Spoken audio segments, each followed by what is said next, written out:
aware of this and they're on, they're on the ball and they're not taking it. But the sort of second order reaction to this is, well, in a way, it still normalizes the presence of these groups. It still gets it to the point where, okay, people recognize and they understand that the NSA, the GCHQ, CSIS in Canada, all of these organizations are spying on people all the time. And, here we are, we're making fun of them online.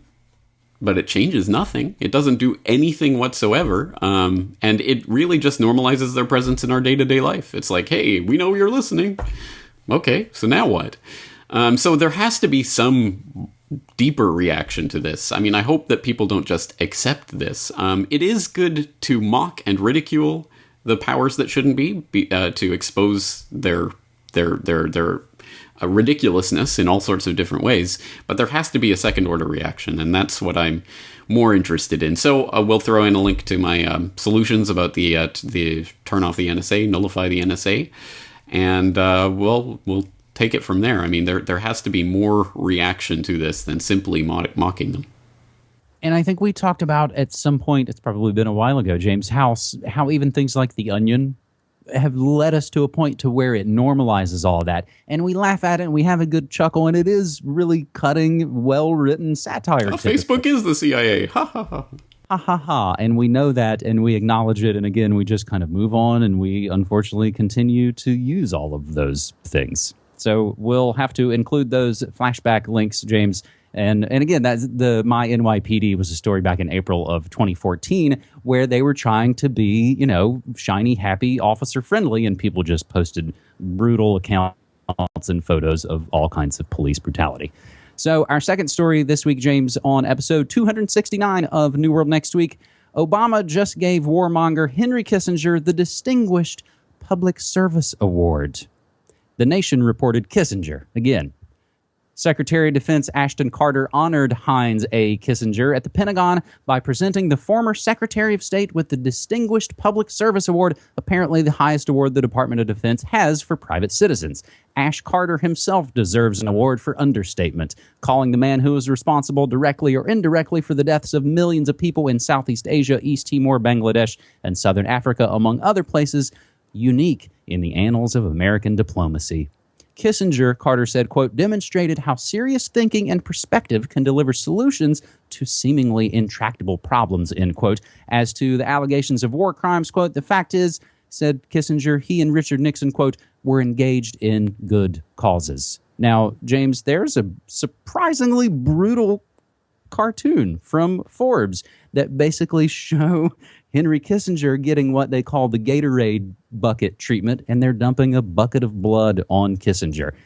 Kind of surprising, and again, that's sort of that way that shows that comedy and satire can be used to hammer home a really important point. So Kissinger is all over the place recently, as he has been for the last several decades. So, James, just as we're learning today, as we're taping this, at least here in the States, it's May 18th to me, Trump and Kissinger hold foreign policy huddle in New York. Donald Trump met with Secretary of State Henry Kissinger in New York, the latest in his efforts to strengthen his foreign policy bona fides. Trump's motorcade rolled into Kissinger's home around 3 p.m., where the low-profile meeting lasted about an hour. Trump aides say the presumptive GOP presidential nominee and 92-year-old diplomat have spoken over the phone multiple times, and that Trump requested the face-to-face. Trump met with another well-known GOP diplomat, BCCI, Iran-Contra criminal, and bin Laden family associate. His name is James Baker, James A. Baker III, someone who's been quite well known for many, many a year, but I think whose name is worth mentioning and bringing back as, again, these are what I think John Hankey would call some big devils that have been around for a long time. So a couple of other notes on Kissinger, James, just as we're kind of barreling into this presidential selection, seemingly interminable presidential selection 2016. Back in September 2014, Hillary Clinton calls Henry Kissinger a friend, praises his commitment to democracy, an article where they talk about how Hillary Clinton has written a review of Henry Kissinger's new book, World Order. Or how about March 2015 when Kissinger met Xi, and where they talk about how the two world powers, U.S. and China, were now in a position to set the global agenda. Or very recently, February 2016, Putin meets old friend Kissinger visiting Russia, where they talk about how Vlad and Heinz have had over 10 face-to-face meetings so far. So, James, it would kind of look like it's all the same criminals, all the same big devils. But haven't you heard this time? It's totally different, man. It's a political revolution. Get on board. Yeah, exactly. Yeah. Hey, woo, hope and change 2016, right?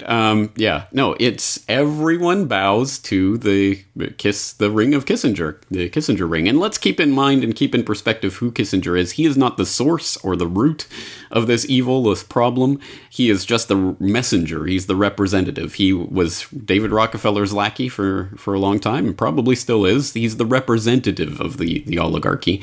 And he goes around and makes his little diplomatic calls, and everyone bends over and kisses the ring and, okay, yes, sir, we'll implement this agenda. He's advised every Republican government.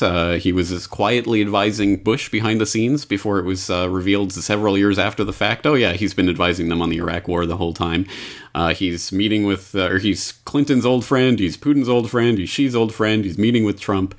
They are all on the same team, ultimately. They are all part of the establishment. Every single politician who's meeting with Kissinger and having these backroom deals is on the team. And I would love a politician who would stand up and say, you are a mass murderer and a war criminal. I will not even meet with you. Get out of my face. And I mean, the only one who's even come close to that is Bernie Sanders making fun of Hillary Clinton being on the same team as Kissinger, but Sanders isn't the savior either. There is no political savior going to come from the sky to save you this election cycle or any election cycle, and hopefully people are waking up to this fact, and Kissinger is the perfect representative of that. He is this representative, this messenger, this harbinger of evil that goes around from place to place, and everyone bows to the throne, and nothing's changing this election cycle. No, James, I've joked often on Media Monarchy through the years that maybe in some ways the best good news you could ever kind of wake up and hear is that Henry Kissinger's plane had to be diverted and make an emergency landing in Chile, where he was immediately arrested and will be tried as the longtime war criminal. He's so far pretty slippery and has escaped any of that, which again would show you how high up his connections would go. And I would also say, James, as we were, we talk off mic a little bit about the presidential selection 2016 dog and pony show. And ultimately, I would say if any of these guys or gals were really a challenge to the system, they'll end up taking an unfortunate plane ride or car crash, as we see time and time and time again. So speaking of elections, James, our third and final story this week, I guess, is a little bit of good news with a little bit of bad news, not silver lining, I suppose.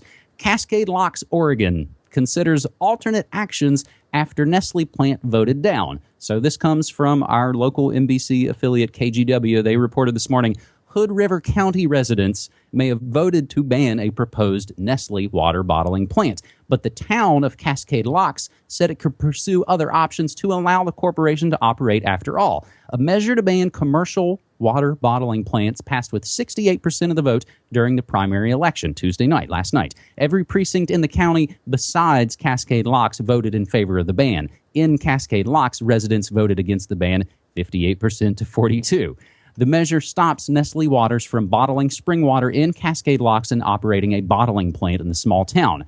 We took on one of the largest corporations in the world and won, said Aurora Del Val, secretary of Local Water Alliance, the local group that sponsored the ballot measure. In a statement, Nestle said it was disappointed by the outcome.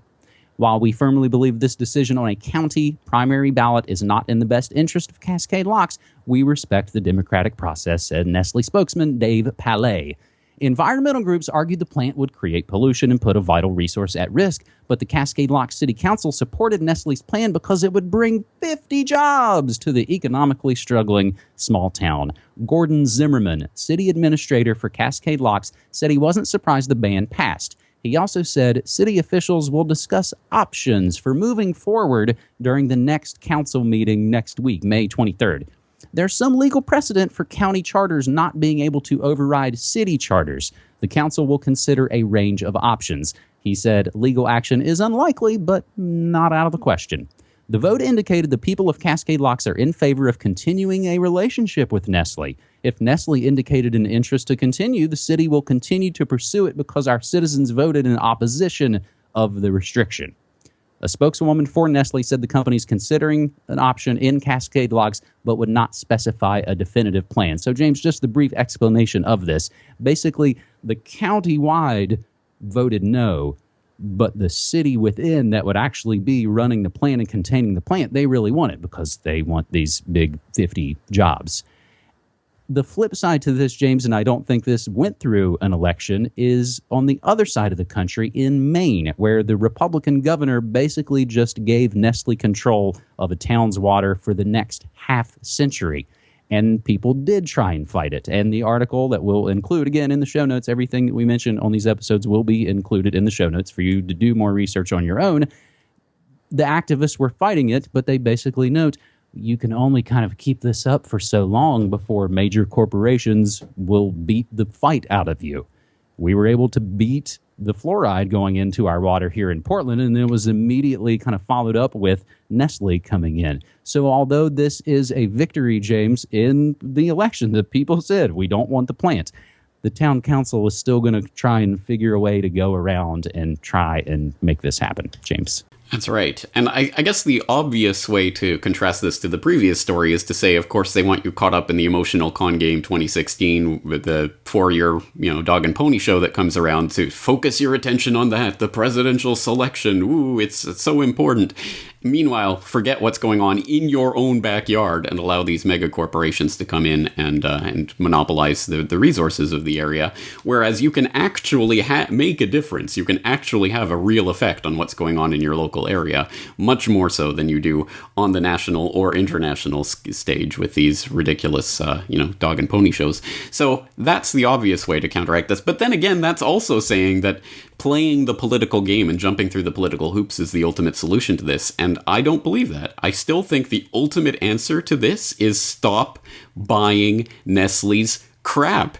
Every time you buy any Nestle product or any Nestle affiliated product, you are voting with your dollars for, yes, please, more of this. We want the corporatocracy. We want to support Nestle.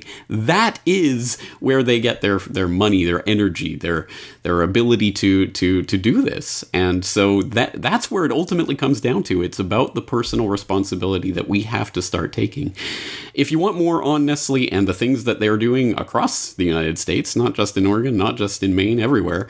I have an interview from August of last year with Claire Burnish talking about her article on Nestle pays only $524 to extract 27 million gallons of California drinking water, contributing, of course, to the California drought crisis that was going on. So people can refresh themselves with that. Claire Burnish has been continuing to do good work on Nestle and the story there, so people can follow her reporting on that. But again, it comes down to, what are you going to pay for? What are you going to buy with your dollars? What are you going to do about this problem?